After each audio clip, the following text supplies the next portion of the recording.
بسم الله الرحمن الرحيم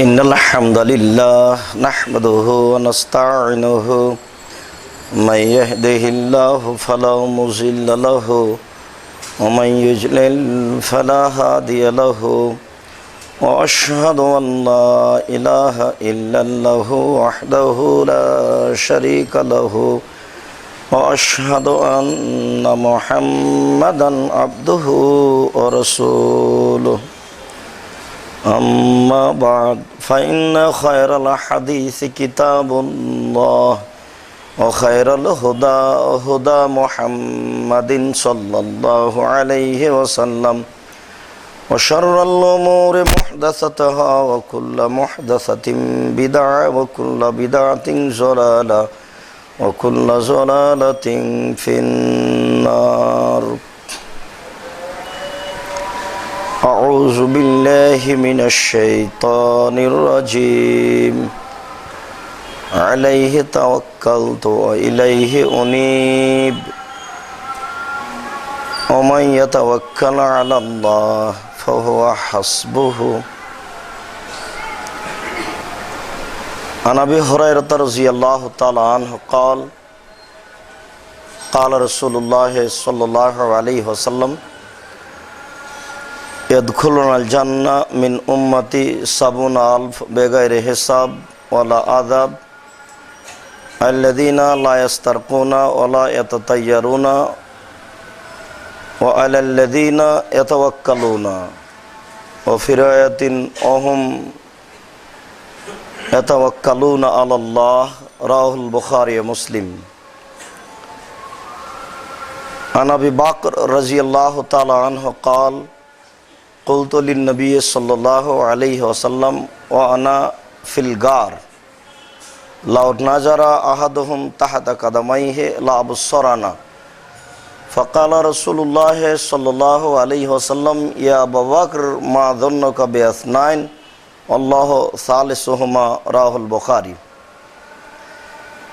সম্মানিত মসজিদের মুসল্লি, প্রশংসা আল্লাহর জন্য, শান্তি অবতীর্ণ হোক আল্লাহ রাসূলের উপর সাল্লাল্লাহু আলাইহি ওয়াসাল্লাম। আজ জুমার খুতবায় বক্তব্যের বিষয় আল্লাহ ভরসা।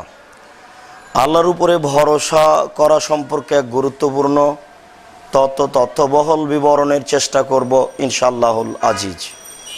প্রত্যেকটা মানুষের উচিত যে মানুষ আল্লাহর উপরে ভরসা করে জীবিকা নির্বাহ করবে। মানুষের অবগতি না থাকার কারণে মানুষ আল্লাহর উপরে ভরসা করে চলা ও থাকাটা ভুলে যায়, জীবিকা নির্বাহ করাটা ভুলে যায়। অথচ নবীগণও আল্লাহর উপরে ভরসা করার উলটপালট হওয়ায় তাদেরকেও দুনিয়াতে ঠেকিয়ে দেওয়া হয়েছে। তারাও তাদের নির্ধারিত লক্ষ্য উদ্দেশ্যে পৌঁছিতে পারেননি। মানুষের জীবনে একটি গুরুত্বপূর্ণ কাজ হচ্ছে আল্লাহর উপরে ভরসা করে কাজ করা। শুআয়ব আলাইহিস সালাম বলেন, আলাইহি তাওয়াক্কালতু ওয়া ইলাইহি উনীব, আমি আল্লাহর উপরেই ভরসা রাখি আর তার নিকটেই ফিরে যাব। আমাদের নবী মুহাম্মদ সাল্লাল্লাহু আলাইহি ওয়াসাল্লাম বলেন, যে ভাষাটি আল্লাহ তাআলা কোরআনে বলেছেন, ওমাই ইয়াতাওয়াক্কাল আলাল্লাহ ফাহুয়া হাসবুহু, যে ব্যক্তি আল্লাহর উপরে ভরসা করবে আল্লাহ তার জন্য যথেষ্ট হবেন। ভরসা করা কেমন আর যথেষ্ট হওয়া কেমন, উভয় একটি জটিল ব্যাপার হলেও অতীতের কিছু মানুষকে লক্ষ্য করলে আমরা খুব ভালোভাবে বুঝতে পারবো ভরসা কেমন জিনিস বা কিভাবে ভরসা করতে হবে। আল্লাহ তাআলা বলেন, ফাইদা আযামতা ফাতাওয়াক্কাল আলাল্লাহ, যখন তুমি কোনো কাজের সিদ্ধান্ত গ্রহণ করবে তখন তুমি আল্লাহর উপরে ভরসা করো। তাহলে আল্লাহর উপরে ভরসা করা কাজটা হয় কাজের শুরুতে। যখনই কোনো কাজের বিষয়টি ভাবা হয় তখনই কাজটা আল্লাহর উপরে সমর্পণ করতে হয়। এটাই হলো আল্লাহর উপরে ভরসা করা। আল্লাহ তাআলা বলছেন, ফাইদা আযামতা ফাতাওয়াক্কাল আলাল্লাহ, তুমি যখন কোনো কাজের দৃঢ় সিদ্ধান্ত গ্রহণ করবে তখন তুমি আল্লাহর উপরে ভরসা করো। ইন্নাল্লাহা ইউহিব্বুল মুতাওয়াক্কিলিন, নিশ্চয় আল্লাহ তাআলা যারা আল্লাহর উপরে ভরসা করে তাদেরকে ভালোবাসেন। তাহলে আল্লাহ চাচ্ছেন যে তুমি কোনো কাজ আমার উপরে ভরসা করে করো। এটার বাস্তবতা অনেক কোরআন এবং হাদিসে আছে, তারা আমরা ধারাবাহিকভাবে একের পর এক অবগত হব ইনশাআল্লাহ। আবু হুরায়রা রাদিয়াল্লাহু তাআলা আনহু বলেন, রাসূল সাল্লাল্লাহু আলাইহি ওয়াসাল্লাম বলেছেন, মান ইয়াখরুজু মিন বাইতিহি ফালিয়াকুল, যে ব্যক্তি বাড়ি থেকে বের হয় তখন সে বলে, তাওয়াক্কালতু আলাল্লাহ লা হাওলা ওয়ালা কুওয়াতা ইল্লা বিল্লাহ, আল্লাহর উপরে ভরসা করলাম, আমার চলাচল, আমার নড়াচড়ার কোনো শক্তি নেই, আল্লাহর শক্তি শক্তি, আল্লাহ যা করবেন তাই।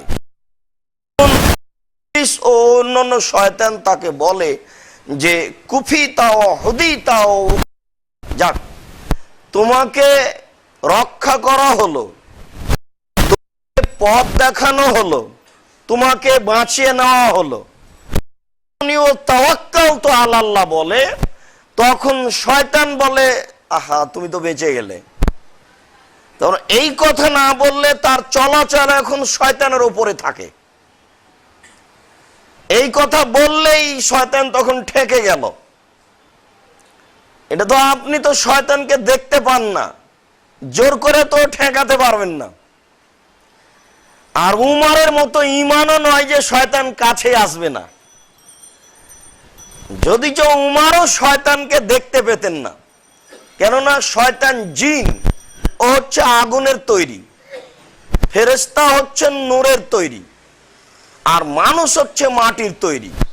তবু এক শ্রেণীর অবুঝ মানুষ, বোকা মানুষ বললে ভুল হবে না, যে আমাদের নবী মুহাম্মদ সাল্লাল্লাহু আলাইহি সাল্লামকে বলছেন যে নূরের তৈরি।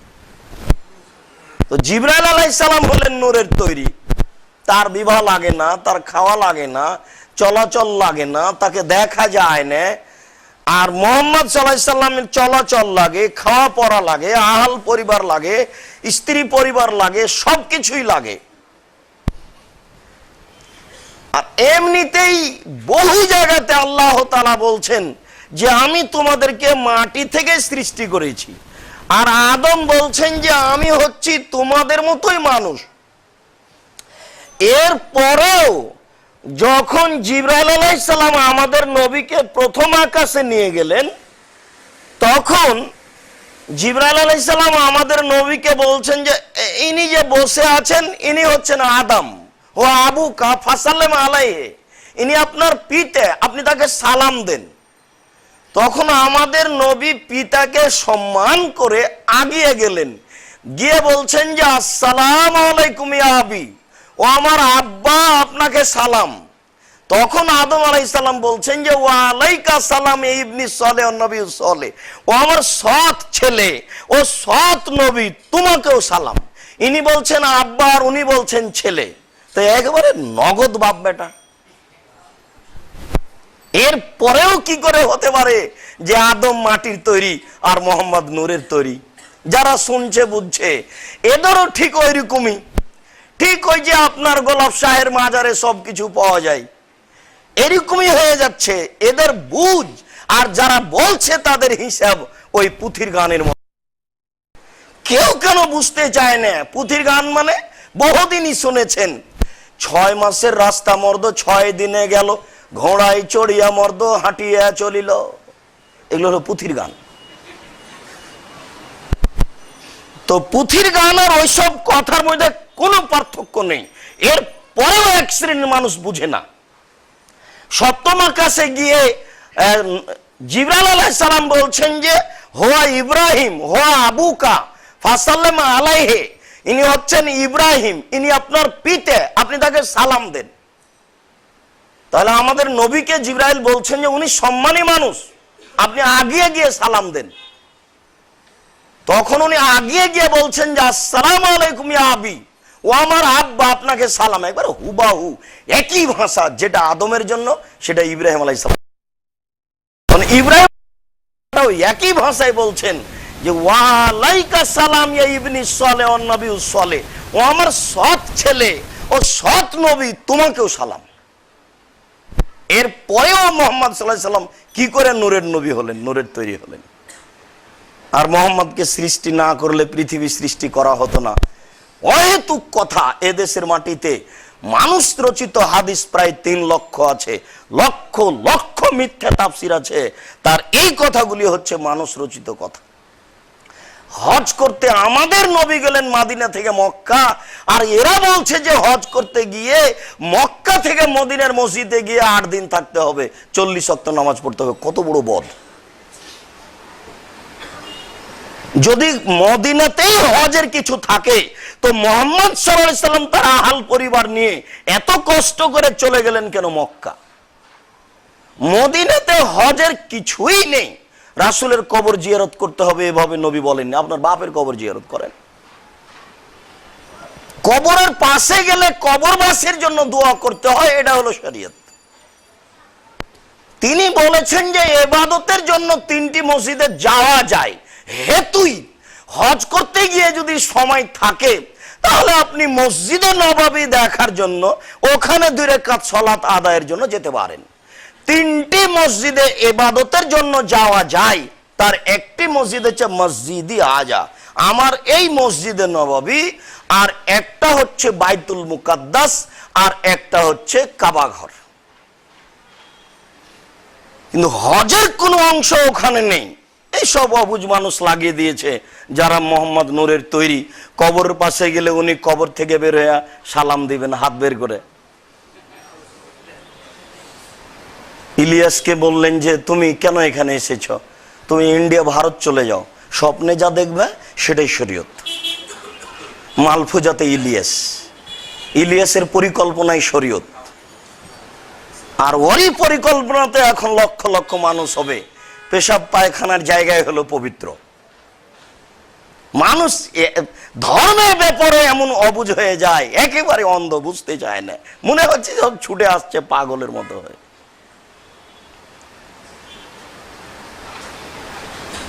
আবু হুরায়রা রাদিয়াল্লাহু তাআলা আনহু বলেন, রাসূল সাল্লাল্লাহু আলাইহি ওয়াসাল্লাম বলেছেন, ইয়াদখুলুনাল জান্নাতা মিন উম্মতি 70,000, আমার উম্মতের 70,000 মানুষ হিসাব ছাড়াই জান্নাতে প্রবেশ করবে, যাদের কোনো হিসাব হবে না। আমার উম্মতের 70,000 মানুষ হিসাব ছাড়াই জান্নাতে প্রবেশ করবে, যাদের কোনো হিসাব নিকাশ হবে না। তাদের 3টি গুণের কথা আল্লাহ রাসূল উল্লেখ করেছেন। তার একটি গুণ হচ্ছে আল্লাযীনা লা ইয়াস্তারকুনা, যারা ঝাড়ফুঁক করে না। কোরআন মাজিদের আয়াত পড়ে ঝাড়ফুঁক করা যায়। ঝাড়ফুঁকের একটা বড় অংশ শিরকি অংশ। যারা ঝাড়ফুঁক করে তাদের অনেকেই মিথ্যা কথার আশ্রয়ে ঝাড়ফুঁক করে থাকে। এ কারণে আল্লাহ রাসূল বলেছেন, ইন্না রুকা ওয়া তামাইমা ওয়া তাওয়ালা শিরকুন, নিশ্চয় ঝাড়ফুঁক করা, ইন্না রুকা ওয়া তামাইমা, মাদুলি গলায় কোমরে হাতে ঝুলানো, ও তেওয়ালা স্বামী স্ত্রীর মধ্যে ভালোবাসা সৃষ্টি করা, এই 3টি কাজ হচ্ছে শিরকি কাজ। তবে কোরআন মাজিদের আয়াত পড়ে হাদিসের দোয়া পড়ে ঝাড়ফুঁক করে নিলে সেটা শিরক হয় না, নেওয়া যায়। রাসূল সাল্লাল্লাহু আলাইহি সাল্লাম বলছেন, যারা এরকম কাজে লিপ্ত হয় না, শুধুমাত্র জীবিকা নির্বাহ করে, আল্লাহর উপরে ভরসা করে, তবে তাদের প্রথম গতি হলো যে তারা ঝাড়ফুঁকের আশ্রয় নেয় না। 2, ওয়ালা ইয়াতাতায়ারুনা, যারা কুফল গ্রহণ করে না, যারা অশুভ ফল গ্রহণ করে না। বাড়ি থেকে বের হয়েছে, তারপরে ওহো কলমটা তো নিনি না, আর বাড়িতে ঢুকবো না, ফিরে যাওয়াটা কেমন হয়, এটা হলো অশুভ ফল গ্রহণ করা। বাড়ি থেকে বের হওয়ার পরে কাজে গেছে, কাজ হলো না, কোন নারীর মুখ দেখলাম, মনে হয় কাজ কোনো নারী এতই খারাপ। এ কি ইহুদি খ্রিস্টানদের নীতি নাকি? ইহুদি খ্রিস্টান নারীদের দাম দেয়নি। ওরা বলেছে যে নারীদের ঋতু হলে ওরা পচে যায়, ছি ছি ছি ছি, ওদেরকে বিছানায় স্পর্শ করতে দিও না, ওদেরকে ভিতরে আসতে দিও না। আবার বলছে যে ওদের বিবাহ শাদী লাগবে না, ওরা পতিতালয়ের বস্তু। কত নোংরামি তাদের! এতে যত সন্তান আদি হবে সব যাবে আফগানিস্তানে আর ইরাকে যুদ্ধ করতে। ওদের মারা গেলে কেউ আহাজারি করার থাকবে না, ওদের বিবাহ লাগে না, ওরা পতিতালয়ের বস্তু। একে তো বলছে যে ঋতুবতী হলে পচে গেছে, ওকে কাছে নেওয়া যাবে না। আর আয়েশা রাদিয়াল্লাহু তাআলা আনহা বলছেন যে আল্লাহর নবী আমার উরু রানের উপরে মাথা রেখে কোরআন তেলাওয়াত করেন, তখন আমি ঋতুবতী। এসব বোকা নারী বুঝে এগুলো? আয়েশা রাদিয়াল্লাহু তাআলা বলছেন যে আমি একটা গোস্তের টুকরা দাঁতে ছিঁড়ে খেলাম, গোস্তের টুকরা রাসূলের হাতে দিলাম, তিনি ওখানেই মুখ লাগিয়ে ছিঁড়ে খেলেন, যেখানে আমি মুখ লাগিয়ে ছিঁড়ে খেলাম তখন আমি ঋতুবতী। আমি এক গিলাস পানি থেকে কিছু পান করলাম, রাসূলের হাতে গিলাস দিলাম, তিনি ওখানে মুখ লাগিয়ে পানি পান করলেন, যেখানে আমি মুখ লাগিয়ে পানি পান করেছি তখন আমি ঋতুবতী। আর ইহুদি খ্রিস্টান তাদেরকে এত নিম্নমানে রেখেছে, বিবাহ লাগবে না বলছে। এটা জরুরি কিছু নয়, এসব সন্তানাদির প্রয়োজন নেই। হিন্দুরা নারীদের দাম দেয়নি, ওরা বাপের জমি জায়গা পায় না। আল্লাহ এবং আল্লাহর রাসূল নারীদের কঠিন ভাবে মূল্যায়ন করেছেন, নারীদের এত বেশি মূল্যায়ন করেছেন। যেদিন নারীদের মর্যাদার আলোচনা হবে সেদিন আপনাকে বিস্তারিত শোনাবো। আজকের জন্য কথা প্রসঙ্গে এতটুক যে আল্লাহর নবী বলছেন কোন ব্যক্তি যদি দুইজন নারীর লালন পালন করে তাহলে সে জান্নাতে যাবে। 10 জন ছেলে লালন পালন করে জান্নাতে যাবে বাপ, এ কথা নবী বলেননি। যেহেতু তারা জানে না ইসলাম কিভাবে তাদের মূল্যায়ন করেছে, কাজেই তাদের বোকামি প্রকাশ হবেই। বলছিলাম রাসূল সাল্লাল্লাহু আলাইহি ওয়াসাল্লাম তাদের বিষয়টিকে সব সময় ভিন্নভাবে পেশ করছেন। বাড়ি থেকে বের হয়েছি, নারীর মুখ দেখলেই আমার কাজ হয়ে যাবে খারাপ, অশুভ ফল। এ কি আশ্চর্য কথা! তাদেরকে কত নিম্নমানের ভাবা হয়, কত নিচু মানের ভাবা হয়। এটাই হচ্ছে অশুভ ফল। ওয়া আলাল্লাযীনা ইয়াতাওয়াক্কালুনা, যারা আল্লাহর উপরে ভরসা রাখে এদের বিচারের মাঠে বিচার হবে না। তাহলে আল্লাহর উপরে ভরসা বিষয়টি একটা জটিল ব্যাপার। অবশ্যই আল্লাহর উপরে ভরসা বুঝতে হবে। উমর রাদিয়াল্লাহু তাআলা আনহু বলেন, রাসূল সাল্লাল্লাহু আলাইহি ওয়াসাল্লাম বলেছেন,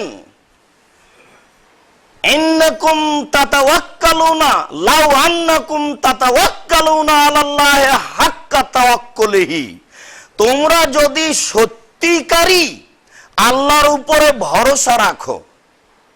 সত্যিকারী কথাটা লাগিয়ে দেওয়া হয়েছে। ইন্নাকুম তাতাওয়াক্কালুনা আলাল্লাহি হাক্কা তাওয়াক্কুলিহি, যদি তোমরা সত্যিকারী আল্লাহর উপরে ভরসা রাখো তাহলে তুরজাকুকুম, তোমাদের রুজি দেওয়া হবে, কামা ইউরজাকুত তায়রু, যেমন ভাবে পাখিকে রুজি দেওয়া হয়, তাগদু খেমাসান তারুহু বেতানান, সকালে বের হয় খালি পেটে, বিকেলে ফিরে আসে ভরা পেটে। পাখির রুজি নির্ধারণ করা আছে, রাসূল তো এইভাবেই বললেন। হাদিস অনুবাদ করে আপনাকে শোনালাম। 1450 বছর পূর্বে বাক্য আল্লাহ রাসূল বলে চলে গেছেন। মসজিদ তো বাংলাদেশে প্রায় 2.5 লক্ষ আছে। প্রায় সব যারা ইমামতি করছে তারা আপনার ওই মুন্সি। ধর্মের তো 5 পয়সা দাম দেয় না। আরবিতে খুতবা দিবে, খুতবা কিছু বলেছে সব রূপক কাহিনী বলেছে, ও হাদিস খুঁজে পায় না, ও আয়াত খুঁজে পায় না। অথচ 23 বছরের জীবনের হাদিস রাসূলের আছে, 30 আছে, এরপরে ওর বুঝে আসে না, ও কেসান কাহিনী দিয়ে সময় কাটাচ্ছে। আরবিতে খুতবা চলে না, অথচ আল্লাহ বলছেন আমি নবীকে পাঠিয়েছি তার স্বভাষায়, কেননা আমার কথা তাকে বুঝাতে হবে। আমি এই ঢাকা শহরে জুমা মসজিদে খুতবা দিব আরবি ভাষায়, তো আমার মুসল্লি কি আমার আরবি ভাষার? ই কোন উল্টা কথা, আশ্চর্য। হাদিস হাদিস গ্রন্থেই থেকে গেল। আল্লাহর নবী বলছেন তোমরা যদি সত্যিকারী আল্লাহর উপরে ভরসা করো তাহলে আল্লাহ তোমাদের রুজি দিবেন যেভাবে পাখিকে রুজি দেওয়া হয়। তাকদু বেতানান তারও বেতানা তাকদু খেমাসান, যখন বাড়ি থেকে ঘর থেকে বাসা থেকে বের হয় তখন পাখি খালি পেটে বের হয়, আবার যখন সন্ধ্যায় ফিরে আসে তখন ভরা পেটে ফিরে আসে, অথচ রাত্রে কোথায় আছে তার রুজি তার জানা ছিল না।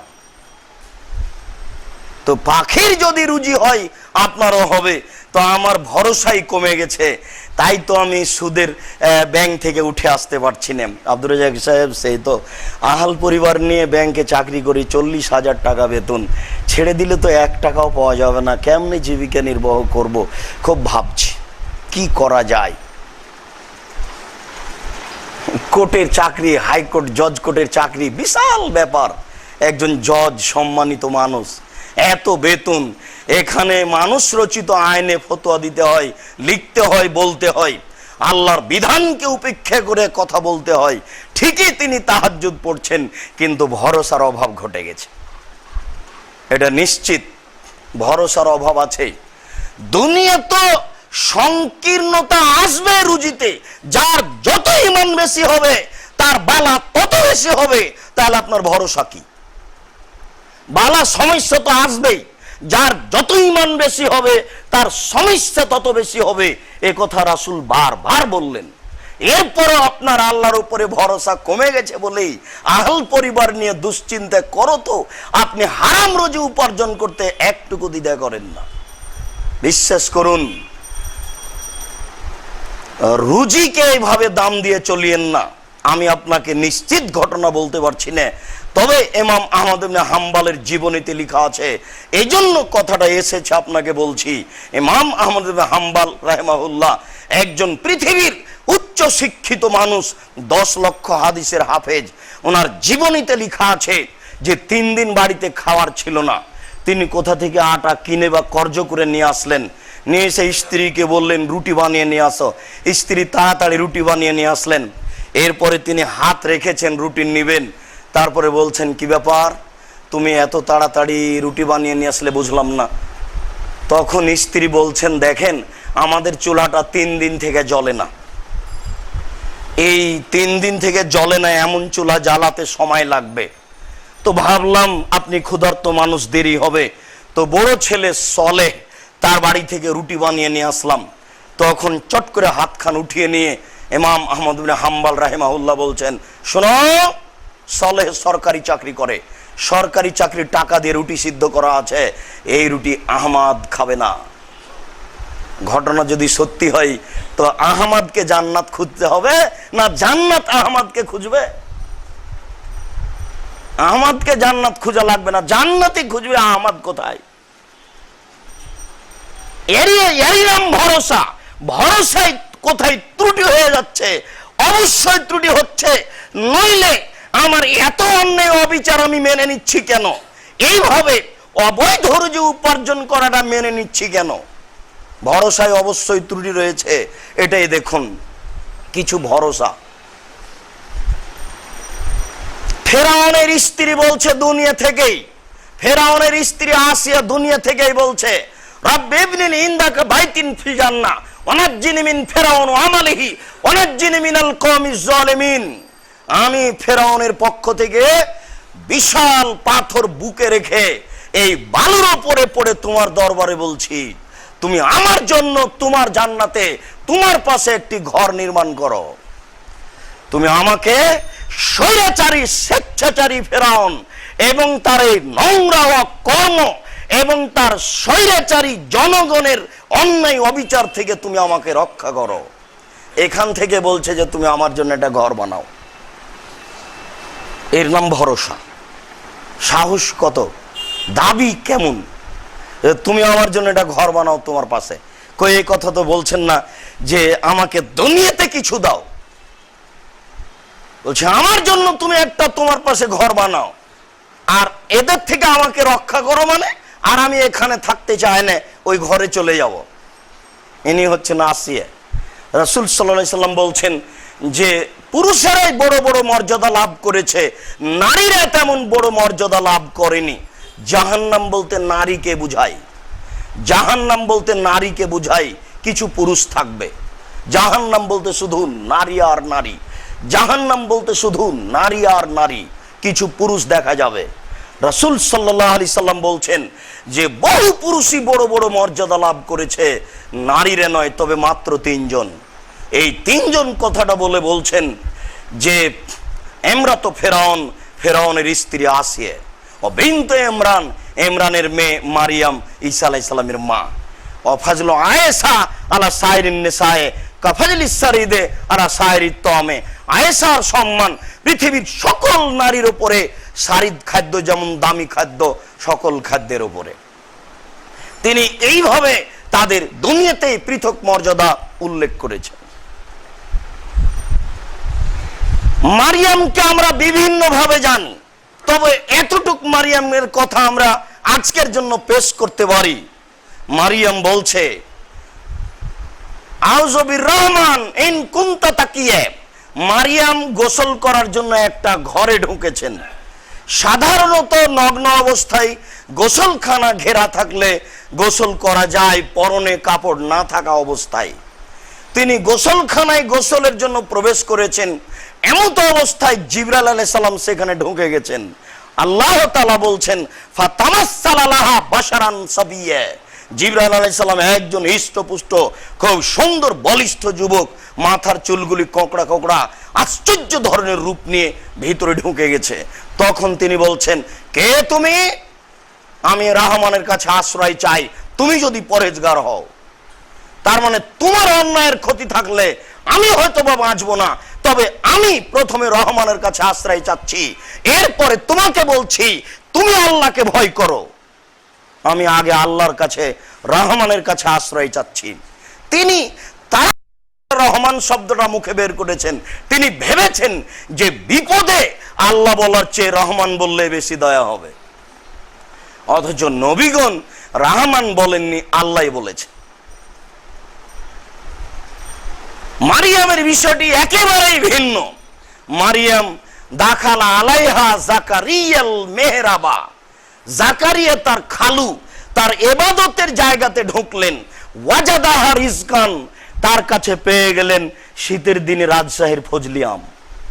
ওখানে কিন্তু ফজলি আম ছিল না, মানে অসময়ের ফল, অসময়ের ফল পেয়ে গেলেন।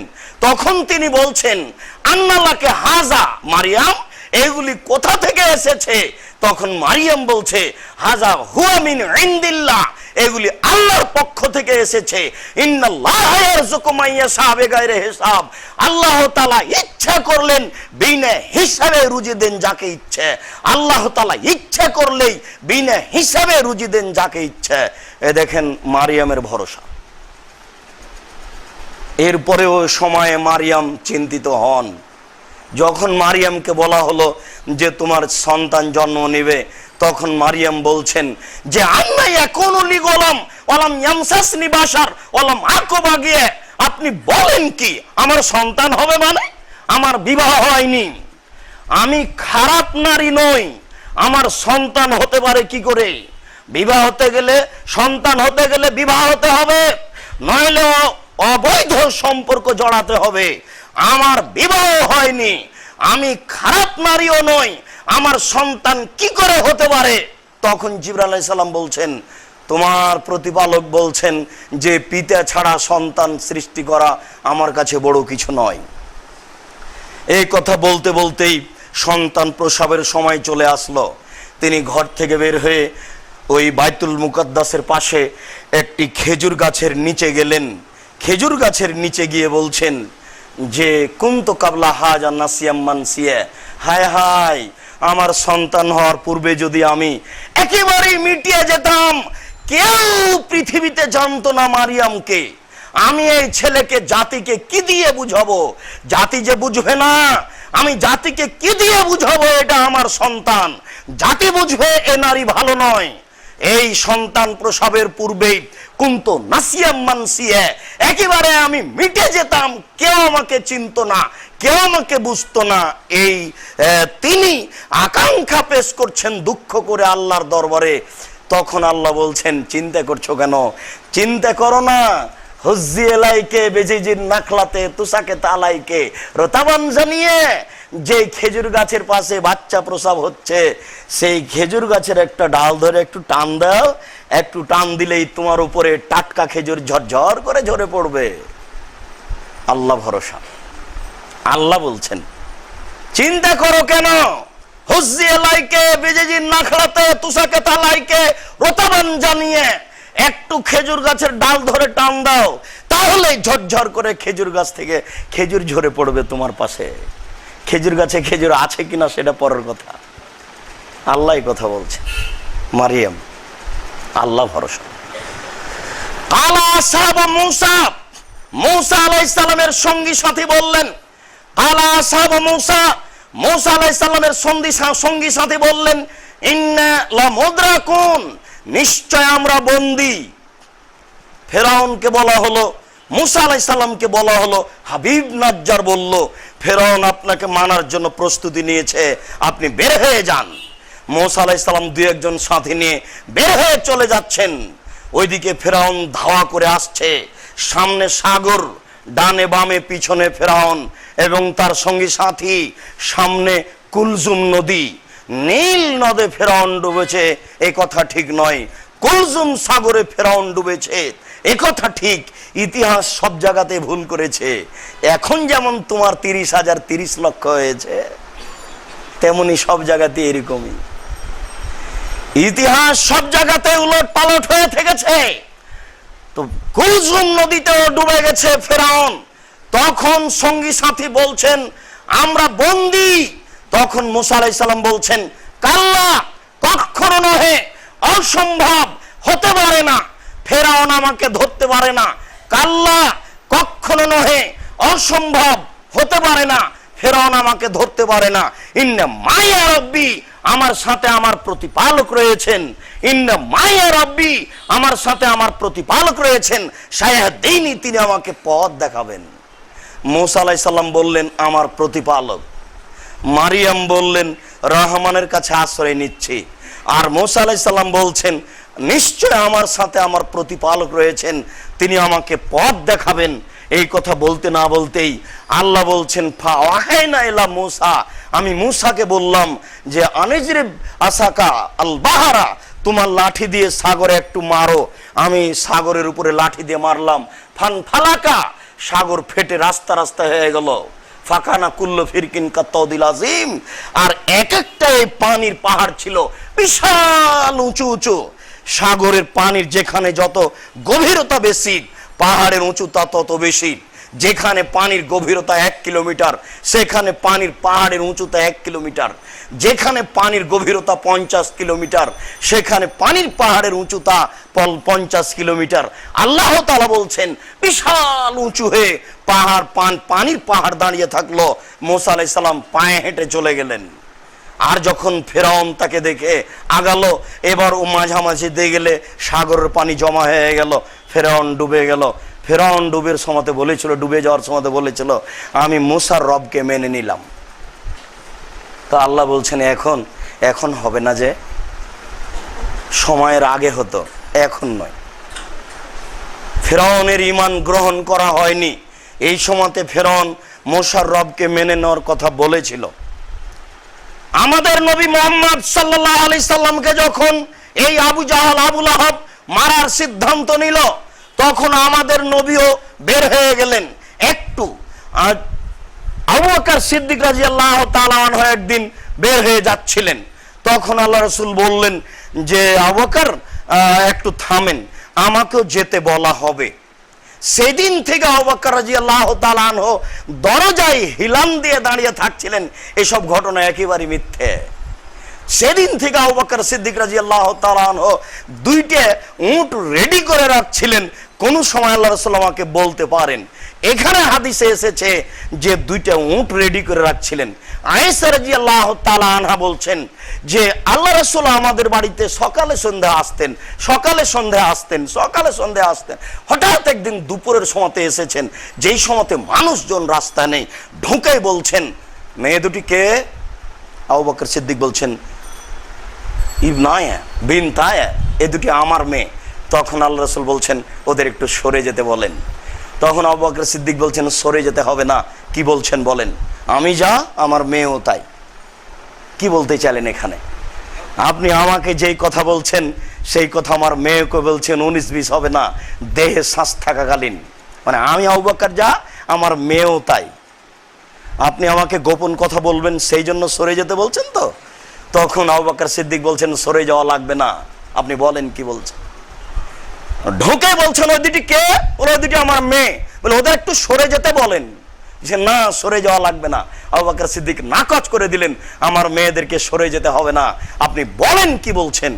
গোটা পরিবারটা একবারে পাথরের মতো হয়ে আছে আপনাকে মানার জন্য। আমার জন্য যেমন 19-20 হবে না, আমার মেয়ের জন্য তেমন 19-20 হবে না। এই জন্যই আল্লাহ রাসূল মাঝে মধ্যে বলতেন বাপ যেমন বেটি তেমন, বাপ যেমন বেটি তেমন। বেটি একবারে বাপের আকৃতিতে নীতিতে গড়ে উঠেছে, 19-20 নয়। তাই বলছেন যে হঠাৎ একদিন এসে বলছেন যে চলো আবু বকর সিদ্দিক। আমি দেখলাম আমার বোন তাড়াহুড়া করে, আসমা তাড়াহুড়া করে তাকে রেডি করে কিছু দেওয়ার চেষ্টা করছেন। তো একটা ব্যাগে কিছু খাওয়ার ছাতু টাতু দিলেন, তো ব্যাগের মুখটা কি দিয়ে বাঁধবেন এটা আমার বোন খুঁজে পাচ্ছেন না। তখন তাড়াহুড়া করে ওই ছায়ার নিচে দিক থেকে কাপড় ছিঁড়ে ব্যাগের মুখটা বাঁধলেন। তখন আল্লাহ রাসূল বলছেন ও আসমা আনতি জাতিন নেতা, তুমি হচ্ছে ছায়াওয়ালি। এই কথাটা রাসূল তাকে বললেন। তখন আসমা ওই সেদিন থেকে যখনই হাদিস বর্ণনা করতেন এই জায়গাতে আসলে সেই কথাটা তিনি নিজের জন্য বলতেন, এটা তার ছিল গৌরবের বিষয়। আবু বকর সিদ্দিককে সাথে নিয়ে আল্লাহ রাসূল চলে গেলেন গারে শহরে। গারে শহর খুব উঁচু জায়গা, পাহাড়ের মধ্যে গর্তের মধ্যে গিয়ে আশ্রয় নিলেন। ওখানে ঘুঘুতে ডিম দিয়েছে, মাকড়সা জাল বানিয়েছে, এগুলো সবই মিথ্যে, একটাও ঠিক কথা নয়। বুখারীর মুসলিমের হাদিস তার প্রমাণ। আবু বকর সিদ্দিক বলছেন কুলতু লিন নবী সাল্লাল্লাহু আলাইহি ওয়াসাল্লাম, আমি আল্লাহর নবীকে বললাম যে আল্লাহর রাসূল লাউ নাজারা আদহুম তাহতা কাদামাইহি, তাদের কেউ যদি পায়ের দিকে লক্ষ্য করে, ওই যে তাদের পা দেখা যাচ্ছে, তাদের কেউ যদি পায়ের দিকে লক্ষ্য করে লাভ সরানা, তাহলে আমাদেরকে দেখে নিবে, তারা আমাদেরকে দেখে নিবে। তখন আমাদের রাসূল সাল্লাল্লাহু আলাইহি সাল্লাম বলছেন মা জান্নকে আবু বকর বেসনান, আবু বকর তুমি কি মনে করো আমরা দুইজন? আবু বকর তুমি কি মনে করো আমরা দুইজন? আল্লাহ দুইজনের তৃতীয় জন হচ্ছেন আল্লাহ। এবার আমাদের নবী বলছেন আল্লাহ। মুসা আলাইহিস সালাম বললেন রব্বি, মারিয়াম বলছেন রহমান। অন্য জায়গাতে এসেছে কোরআন মাজিদে আমাদের নবী মুহাম্মদ সাল্লাল্লাহু আলাইহি ওয়াসাল্লাম বলছেন লা তাহজান, আবু বকর আপনি চিন্তা করবেন না, ইন্নাল্লাহা মানা, নিশ্চয় আল্লাহ আমাদের সাথে আছেন। আর এখানে বলছেন আপনি কি দুইজন মনে করছেন? আমাদের তৃতীয় জন রয়েছেন আল্লাহ।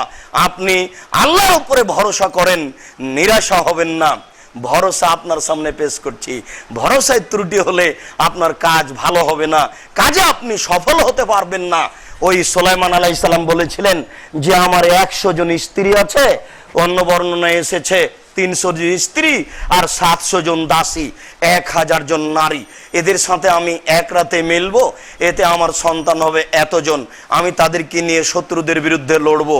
তো তিনি তাই করলেন, কিন্তু একজন স্ত্রী গর্ভবতী হলো, মাত্র একটা ছেলে জন্ম নিল, তার উপর অর্ধাঙ্গ, সে চলতে পারে না। তখন আল্লাহকে বললেন আমার ভুল হয়ে গেছে। তা আল্লাহ বলছেন যে হ্যাঁ সুলাইমান, তুমি যখন এই দাবি করো তখন তো আমাকে বলনি যে তাওয়াক্কাল তো আলাল্লাহ, তুমি যদি ইনশাআল্লাহ বলতে আল্লাহর উপরে আমার উপরে ছেড়ে দিতে, তাহলে আমি তোমার কাজটা সফল করে দিতাম। তুমি আসলে কাজে আমার উপরে কাজটা চাপিয়ে দাওনি, এই জন্য তোমাকে দেখিয়ে দিলাম যে কাজ করতে হলে আল্লাহর উপরে ভরসা করে করতে হয়। আপনি আর আমিও বুঝি না, মেয়ে আমাকে বলছে আব্বু একটা কলম আনবেন, আমি বললাম আচ্ছা ঠিক আছে আনবো, জি ত্রুটি হয়ে গেল, আপনাকে বলতে হবে ইনশাআল্লাহ, তাহলে কাজটা আল্লাহর উপরে চাপিয়ে দেওয়া হলো। 3 টাকা দামের কলম আপনি কিনতে পারবেন না কাজ আল্লাহর উপরে চাপিয়ে না দিলে, হয়তো বা কিনতে পারবেন, আর যদি কিনতে পারেন তা হিন্দুও কিনতে পারে। আপনার কাজটা বিশ্বাসের উপরে হলো না, ইমানের উপরে হলো না। যদি ইনশাআল্লাহ বলে কাজ করেন, তাহলে ভালো হোক মন্দ হোক আল্লাহর উপরে চাপিয়ে দেওয়া হলো, দোষটার আমার উপরে থাকলো না। আমরা আল্লাহ ভরসা বুঝি না, আল্লাহ আমাদের বুঝার তৌফিক দান করুক, আল্লাহুম্মা আমিন। আলহামদুলিল্লাহ ওয়াহদা ওয়াসসালাতু ওয়াসসালামু আলা মান লা নাবিয়্যা বা'দা। ইউসুফ আলাইহিস সালাম যেই ঘরে ঢুকলেন, সেই ঘরেই ছিল জুলাইখা। জুলাইখা ইউসুফকে ডেকে একটি ঘরে নিয়ে গেল। ঘরে নিয়ে গিয়ে কোরআন মাজিদে এসেছে যে গাল্লাকাতিল আবওয়াব, সব দরজাগুলি বন্ধ করে দিল জুলাইখা। জুলাইখা সব দরজাগুলি বন্ধ করে দিয়ে বলছেন, হাই তালাক, ইউসুফ তুমি আমার সাথে অন্যায়ে লিপ্ত হও, ইউসুফ তুমি আমার সাথে অন্যায়ে লিপ্ত হও। এই ঘটনা আপনার খুব ভালোভাবে জানা আছে, ইউসুফ আলাইহিস সালামের এই জুলাইখার ঘটনা। ইউসুফ আলাইহিস সালাম জুলাইখার উপরে আসক্ত হননি, তিনি হবেন না। কেন? তিনি হচ্ছেন নবী।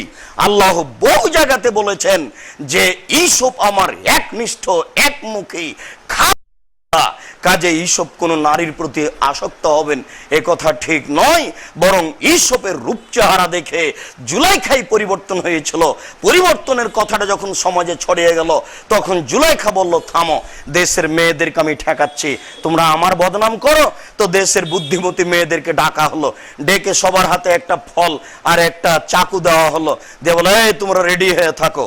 ও তো রাজার স্ত্রী, মানুষ, দেশের মেয়েকে কথা শুনতে হবে। এবার ইউসুফকে বলছেন তুমি একটু মধ্যে দিয়ে হাঁটা দো। তো যখন মধ্যে দিয়ে হেঁটেছে, তখন ওর দিকে তাকে বলছে, আরে এ কি মানুষ না ফেরেশতা? এই কথা বলেই ওই সময়তে ফলগুলো ছিলতে বলা হয়েছিল, সবাই আঙ্গুল কেটে দিয়েছে। তখন জুলাইখা বলছে, ওহো লুমতুন নানি, এই সেই ব্যক্তি যার ব্যাপারে তোমরা আমার নিন্দা করো, আমি তাকে রাত দিন খাওয়ার দিই, এরপরে আমি নিজেকে কিভাবে ঠেকিয়ে রাখতে পারি? তোমরা তো দেখেই নিজেকে ঠেকে রাখতে পারলে না, আঙ্গুল কেটে দিলে। নিজেকে বাঁচানোর জন্য এই কৌশল অবলম্বন করেছিল জুলাইখা। কিন্তু ইউসুফ নবী, ইউসুফ আলাইহিস সালাম হচ্ছেন নবী। যখন সব দরজা বন্ধ করে জুলাইখা বলল তুমি অন্যায় লিপ্ত হও, তখন ইউসুফ আলাইহিস সালাম বলছেন, মাযাল্লাহ, আমি আল্লাহর কাছে আশ্রয় চাই। এ দেখেন আল্লাহ ভরসা, মাযাল্লাহ, আমি আল্লাহর কাছে আশ্রয় চাই। ইন্নাহু রাব্বি, ও আমার মালিক, ফাসানা মাসওয়ায়া, সে আমাকে সুন্দর জায়গায় থাকতে দিয়েছে, খাওয়ার ব্যবস্থা করেছে, আমি তার স্ত্রীর সাথে অন্যায় করতে পারি না। ইন্নাহু লা ইয়াফলুজ জালিমুন, যারা অত্যাচারী তারা কোনোদিনই সফল হবে না। আমি যে ব্যক্তি আমাকে সুন্দর থাকতে দিয়েছে, খেতে দিয়েছে, আমি তার স্ত্রীর সাথে অন্যায় করতে পারি না, আমি আল্লাহর কাছে আশ্রয় চাচ্ছি। এই কথা বলে তিনি দৌড় দিলেন, সব দরজাগুলি এমনি খুলে যাচ্ছে। দরজা খুলে তিনি বের হননি, আগে আগে বের হলেন ইউসুফ আলাইহিস সালাম, পিছনে পিছনে বের হলো জুলাইখা। জুলাইখা ইউসুফের জামা টেনে ধরেছিল, এমন ভাবে টেনে ধরেছিল যে জামার পিছন দিক ছিঁড়ে জুলাইখার হাতে থেকে গেছে, আর ইউসুফ আলাইহিস সালাম বের হয়ে চলে গেছেন। তাহলে এখানে বোঝা যাচ্ছে যে বিষয়টি খুব কঠিন ছিল, জামাতে এমনি ছিঁড়ে যাবে না। বের হওয়ার সাথে সাথে দরজার বাইরে 3 জন, ওখানে জুলাইখার স্বামী, ওখানেই জুলাইখা, ওখানে ইউসুফ আলাইহিস সালাম। তখন চট করে জুলাইখা কথা উল্টিয়ে দিয়ে বলছে, দেখুন, যে ব্যক্তি আপনার স্ত্রীর সাথে অন্যায় করতে চাই তাদের কি শাস্তি, তার কি শাস্তি হতে পারে, আপনি কি শাস্তি উল্লেখ করবেন? আমি জুলাইখা বলছি, ইউসুফকে যথাযথ পিটন দিতে হবে, নইলে জেলখানায় বন্দি করতে হবে। ইউসুফকে যথাযথ পিটন দিতে হবে, নইলে জেলখানায় বন্দি করতে হবে। যুবক সাবধান, তুমি নারীকে চিনো না, নারী কত ভয়াবহ বস্তু। এ দেখো, হাতে হাতে কথা উল্টিয়ে দিল। ফাঁসি যেদিন হবে সেদিন তোমার একার হবে, তার হবে না। অতএব তার ফাঁসিকে, তোমার নিজের ফাঁসিকে হিসাব করে আজকে সতর্ক হয়ে যাও। এই হচ্ছে নারী। তোমাকে আবারও সতর্ক সাবধান করছি, তখন জুলাইখার স্বামী বলছে, ইউসুফ আরে জান হাজা, তুমি মুখ সরিয়ে নাও, বিষয়টা আমি বুঝছি। এরপরেও ইউসুফ আলাইহিস সালামের জেল হয়ে গেল 12 বছর জেল। 12 বছর জেল থাকার পরে দেশের সরকার ভাবলো যে এরকম একটা ব্যাপার, কি তাহলে ইউসুফকে ডাকাও। ইউসুফকে বলা হলো যে আপনি জেল থেকে বের হয়ে আসেন, দেশের সরকার ডাকছে। তখন ইউসুফ আলাইহিস সালাম বলছেন, আরে ছাড়ো, বিষয়টি রাখো, আমার উপরে যে সেটা মিটেছে কিনা বলো আগে, সেই কথা আগে সরাতে হবে, তারপরে বের হওয়া। আমাদের নবী মুহাম্মদ সাল্লাল্লাহু আলাইহি সাল্লাম বলছেন, ইউসুফের ধৈর্য দেখে আমি অবাক হয়ে গেলাম। আমি যদি মুহাম্মদ জেলে থাকতাম আর 12 বছর পরে যদি আমাকে কেউ ডাকতে আসতো, তাহলে আমি তাড়াহুড়া করে বের হয়ে যেতাম। কিন্তু ইউসুফ তাড়াহুড়া করে বের হলেন না। উনি বলছেন, বের হওয়া ছাড়ো, আগে সরকারকে বলো আমার নামের বদনামটা মিটেছে কিনা। আমার নামে বদনাম থাকবে, আমি বাইরে যাব, এটা হতে পারে না। তাহলে বোঝা যাচ্ছে যে ইউসুফ সত্যিকারী একজন কঠিন মানুষ এবং নির্দোষ মানুষ, আল্লাহ ভীরু মানুষ ছিলেন, আল্লাহর উপরে ভরসা ছিল, এটা তার স্পষ্ট প্রমাণ। সম্মানিত মসজিদের মুসল্লি, এরকম কোরআন মাজিদ আয়াতে বহু জায়গাতে বহু প্রমাণ আছে আল্লাহ ভরসা। শুনুন, ইবনে আব্বাস রাদিয়াল্লাহু তাআলা আনহু বলেন, রাসূল সাল্লাল্লাহু আলাইহি ওয়াসাল্লাম বলেছেন, যা ইব্রাহিম ও বিহা, ইব্রাহিম আলাইহিস সালাম হাজারাকে সাথে করে নিয়ে চলে আসলেন। ওবে ইবনে হা ইসমাইল, আর হাজেরার ছেলে ইসমাইলও ছিল হাজেরার সাথে। হে তারদাহু, এই হাজেরা সেই বাচ্চাকে দুধ পান করাচ্ছিলেন। ফাওয়াজা হুমাইন্দা দাওহাতা, ইব্রাহিম আলাইহিস সালাম তার স্ত্রী এবং এই দুধের বাচ্চাকে রেখে দিলেন পাকুড় গাছের নিচে। ফাওকা জামজামা, জমজম কূপের উপরে, কাবা ঘরের পাশে। এরপরে রেখে দিয়ে ইব্রাহিম আলাইহিস সালাম উল্টা ফিরলেন। এর নাম উল্টা ফিরার নাম হচ্ছে বাস। ইসমাইলা, ইসমাইলের মা হাজেরাও পিছনে পিছনে হাঁটতে লাগলেন আর বলতে লাগলেন, আয়না তাযহাব ইব্রাহিম, ইব্রাহিম কোথায় যাচ্ছেন? আয়না তাযহাব ইব্রাহিম, ইব্রাহিম কোথায় যাচ্ছেন? ওয়া তাতরুকুনা ফি হাযাল ওয়াদি লাইসা ফি ইনশাল্লাহ শাই, আপনি এই উপত্যকায় ছেড়ে যাচ্ছেন যেখানে কোনো মানুষ নেই, যেখানে কোনো কিছুই নেই। শাই বলেছেন, এখানে কোনো কিছুই নেই, এখানে মানুষ নেই, আপনি কিভাবে ছেড়ে যাচ্ছেন? ওয়া জাআলা লা ইয়ালতাফিতু ইলাইহা, কিন্তু ইব্রাহিম আলাইহিস সালাম একবারও তার দিকে তাকালেন না আর কিছুই বললেন না। তখন নিরুপায় হয়ে আপনার ইসমাইলের মা হাজেরা বলছেন, আতাযহাব বিইজনিল্লাহ, আপনি কি আল্লাহর অনুমতিতে যাচ্ছেন? তখন তিনি ওইদিকে মুখ করে বলছেন, নাম, হ্যাঁ আমি আল্লাহর অনুমতিতে যাচ্ছি, হ্যাঁ ছাড়া আর কোনো শব্দ নেই। তখন হাজেরা বলছেন, ফালা ইজাইয়ুনাল্লাহু তাআলা, আচ্ছা ঠিক আছে, আল্লাহ তাহলে আমাদেরকে রক্ষা করবেন। সুম্মা রাজাত, এইভাবে তিনি ফিরে আসলেন। এবার ইব্রাহিম আলাইহিস সালাম হাঁটতে থাকলেন। ফাতা সানিয়া, সানিয়া পাহাড়ে চলে আসলেন। সানিয়া পাহাড়ে আসার পরে তিনি আল পরিবারের দিকে লক্ষ্য করলেন, তাদের আর দেখা যায় না। এরপরে তিনি কাবা ঘরের দিকে মুখ করলেন, দা বেহাউলাইল কালেমাত, এবং তিনি এই বাক্য দিয়ে দোয়া করতে লাগলেন, রাফা ইয়াদাইহি। ইব্রাহিম আলাইহিস সালামের অন্তর কাঁদে না, এই কথা ঠিক নয়, তার অন্তর কাঁদছে। এমন শিশু সন্তান 90 বছর বয়সে এই বাচ্চা পেয়েছি, টকটকে ঝকঝকে বাচ্চা, এই বাচ্চাকে রেখে যেতে হবে আরবের বুকে, এত সুন্দরী স্ত্রী, এরকম নারীকে এখানে রেখে যেতে হবে উপত্যকায়, যেখানে কোনো মানুষ নাই, যেখানে কোনো ঘাস পাতা নেই। তখন তিনি আল্লাহর দরবারে হাত তুলে প্রার্থনা করতে লাগলেন, বলছেন, রব্বি ইন্নী আসকানতু মিন যুরিয়াতি বিওয়াদিন গায়রি জি জারইন ইনদা বাইতিকাল মুহাররম, আল্লাহ হে আমার প্রতিপালক, আমি আমার পরিবারকে রেখে দিলাম এমন একটা উপত্যকায় যেখানে কোনো ঘাস পাতা নেই, যেখানে কোনো খাওয়ার কিছু নেই। আমি জানি না সে কিভাবে থাকবে, আমি জানি না তুমি কিভাবে রাখবে। এ হলো আল্লাহ ভরসা। বিগত জুমাগুলিতে হাজেরার আল্লাহ ভরসা আপনার খুব জানা আছে। হাজেরার আল্লাহ ভরসা, সারার আল্লাহ ভরসা খুব জানা আছে। ওই যে স্বৈরাচারী শাসকের ঘরে সারা ঢুকলেন, তখনই স্বৈরাচারী শাসক তাকে ধরার জন্য দাঁড়ালো। তখন সারা বললেন, থামুন। ফাতাওয়াজ্জা, তিনি ওযু করলেন। অতুসল্লি, 2 রাকাত সালাত আদায় করলেন। 2 রাকাত সালাত আদায় করার পরে বলছেন, আল্লাহুম্মা, হে আল্লাহ, ইন কুনতা তাআলাম, তুমি যদি জানো, আমানতু বিকা ওয়া রাসূলিকা, আমি তোমাকে বিশ্বাস করি, তোমার রাসূলকে বিশ্বাস করি। ওয়া হাসানতু ফারজি লিল্লাহ জাওজি, আমার লজ্জা স্থানকে আমার স্বামী ছাড়া দিন ব্যবহার করতে দিনি। তুমি যদি এটা জেনে থাকো, ফালা তুসাল্লাত আলাইয়াল কাফেরা, তাহলে তুমি আমার উপরে কাফেরকে জয় করো না। এই পর্যন্ত বলাও শেষ, স্বৈরাচারী শাসকের অজ্ঞান হওয়াও শেষ। এ হলো আল্লাহ ভরসা। ও হলো সারার আল্লাহ ভরসা, এ হলো হাজেরার আল্লাহ ভরসা, এই হলো সারার আল্লাহ ভরসা, ওই হলো হাজেরার আল্লাহ ভরসা। দেখুন, আপনাকে আজকের খুতবার শেষ অংশে এসে বুখারী থেকে একটা আল্লাহ ভরসার ঘটনা শোনাই, আপনি অবাক হবেন। জীবনে আপনার আল্লাহ ভরসার প্রয়োজন রয়েছে, নইলে আপনার অবৈধ রুজির পিছনে এত আপনাকে লেগে পড়তে হলো কেন? অবশ্যই আল্লাহ ভরসায় ত্রুটি রয়েছে। প্রথম হাদিসটি আপনাকে আবারও শোনাবো। যদি আপনার ইমানের গতির কমবেশ হয়, হতেই হবে। যদি কমবেশ না হয়, তাহলে বুঝতে হবে আমার ইমান কাজ করছে না, আমার ইমানকে কাজ করাতেই হবে। রুজি আল্লাহর হাতে আছে, এটা বিশ্বাস করতেই হবে। একজন লোক বলছে, আল্লাহুম্মা, হে আল্লাহ, ইন্নাকা তাআলাম, তুমি ভালো জানো যে আন্নি তাসাল্লাফতু ফুলানান, অমুক ব্যক্তির কাছে আলফা দিনারিন, 1000 স্বর্ণ মুদ্রা কর্জ চেয়েছিলাম।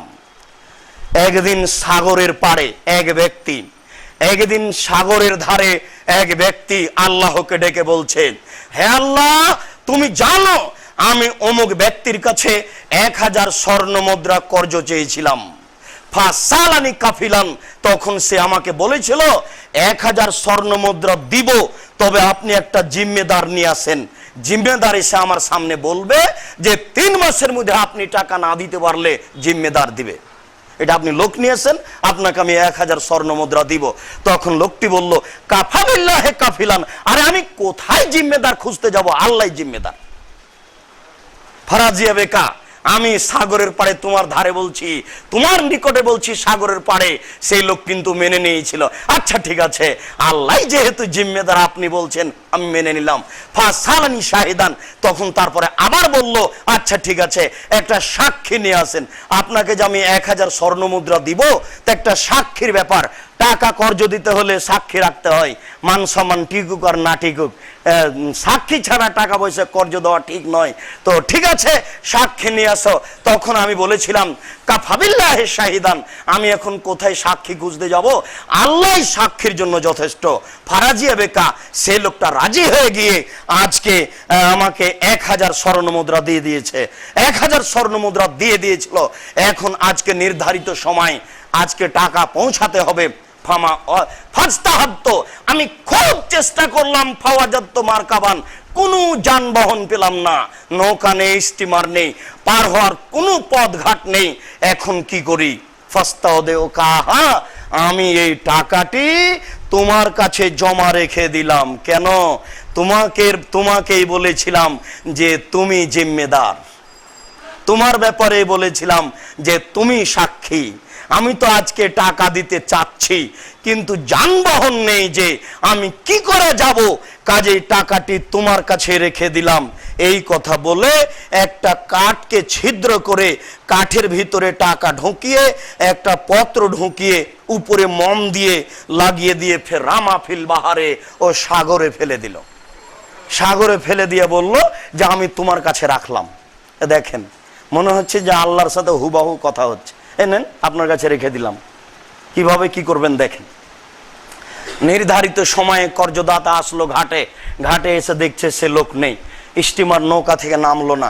যাক, ফিরে যাই, কোনো কিছু হতে পারে। তো ওই যে পানির ধারে একটা কাঠ ভাসছে, ওটা নিয়ে যায়, ওটা আমার স্ত্রীর জ্বালানির কাজে দিবে। কাঠটা বাড়িতে নিয়ে গেল, নিয়ে গিয়ে কুড়াল দিয়ে ফাটছে, কাজের উপযোগী করবে, জ্বালানির উপযোগী। এইভাবে কাঠটা ফেরতে চট করে আপনার ওই টাকা এবং পত্র বের হয়ে গেছে। ওই পরিমাণ টাকা কথা লেখা আছে বুখারী। নেন, আল্লাহ ভরসা দেখেন। আল্লাহর উপরে ভরসা করে কোথায় সাগরে ফেলে দিয়েছে, কোথায় হতো বা কয়েক হাজার কিলোমিটার হবে, কাঠটা এখানে চলে এসেছে। এর নাম আল্লাহ ভরসা। আপনাকে আবারও বলি, ত্রুটি আছে, নইলে হারাম রুজি উপার্জন করছি কেন? ওমর রাদিয়াল্লাহু তাআলা আনহু বলছেন, আল্লাহর নবী বললেন যে আন্নাকুম তাতাওয়াক্কালুনা হাক্কা তাওয়াক্কুলিহি, তোমরা যদি সত্যিকারী আল্লাহর উপরে ভরসা করতে পারো, তাহলে তুরজাকুনা, তোমাদের রুজি দেওয়া হবে, কামা ইরজাকুত তায়র, যেমন ভাবে পাখিকে রুজি দেওয়া হয়। তাগদু বেতানান ওয়া তারুহু খেমাসান, ওয়া তাগদু খেমাসান তারুহু বেতানান। ওরা যখন সকালে বের হয় খালি পেটে বের হয়, পাখি যখন ফিরে আসে বিকালে ভরা পেটে ফিরে আসে। পাখি যেমন রুজি পায় আল্লাহর উপরে ভরসা করে, তোমার যদি আল্লাহ ভরসা একবারে খাঁটি হয়ে যায় তাহলে তোমারও তেমন রুজি হবে।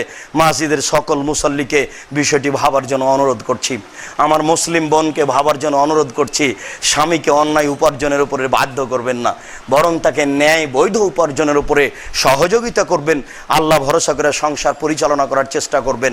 আল্লাহ আমাদের যারা মারা গেছে তুমি তাদের কবরের শাস্তি মাফ করো, আমরা যারা অসুস্থ তাদের তুমি আরোগ্য দান করো, আমরা যারা বেঁচে আছি তুমি তাদেরকে তোমার উপরে যথাযথ ভরসা করে জীবিকা নির্বাহ করার তৌফিক দান করো। আল্লাহুম্মা আমিন। এই দাবি, এই দোয়া তোমার দরবারে রেখে আজকের জুমার খুতবা এখানেই শেষ করলাম। সাল্লাল্লাহু আলাইহি ওয়াসাল্লাম।